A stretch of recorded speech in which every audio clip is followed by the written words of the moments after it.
台湾话艺术水阁好，国情解说2句啊，含你做参考。解说，解文说理。好朋友来甲讲，迄天我去找阮知己的国情啊，我知。伫北部电台做节目真出名，做下晡时啊时段阿国啊，名甲你共一个国，对，我拢叫伊共国的啊。结果一个你去尔，到伊的办公厅，伊就甲我学了啊。讲国情啊，好，真侪听众朋友咧讲解文说理袂歹看，你拢有介绍着我。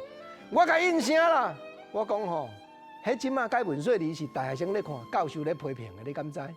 以前甲国情啊拄讲，你毋通安尼赢叫，要阁赢话啦。嘿嘿，朋友啊。这句是台语艺术的所在，这是一种程度的比较。当然，我毋是劝人跋筊，啊，毋过赢筊是对比赢话，你就已经赢筊哦。即马吼，你个喙阁真厉害，要去共口水，讲啊若满足3档5档啦，迄功夫的好的，才有才调硬去配，才有才调赢啦。安尼就说赢筊阁赢话。啊，讲遐意思讲，我倒咧学了讲你单元做了袂歹啊，啥物讲？你要搁假赢话，要搁占班级，讲拢大学生咧看，教授咧批评指教的，唔好安尼啦。我昨头壳摇的讲无啦，这讲笑啦吼。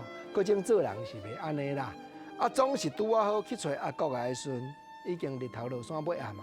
伊原来甲我招，甲我叫，讲来做伙食暗，你甲看，这我特别喜欢番薯裤汤。我讲吼唔好啦，头拄啊我未来进前才结一个便当咧。伊说甲我应，讲国情啊，这是要互你食卡毋食饱的。食卡对食饱，这有斗句呢。对，这原来国情伫咧讲，袂输敢若赢筊甲赢话对比共款。食饱甲食卡，原来程度的对比。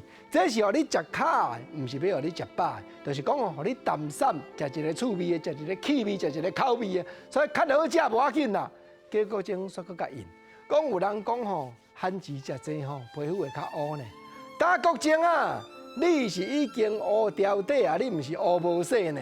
嘿，国情啊，这句佫斗句呢，掉底甲无洗呢？对，这句原来民间咧流传趣味的话，原来程度对比，乌掉底就是比较乌无洗程度佫较严重嘛，已经掉底啊洗袂落啦，乌无洗是洗就会翻白嘛，毋是啦，国情啊，你毋免想讲食啥吼，就皮肤会较乌，你已经皮肤乌掉底啊啦。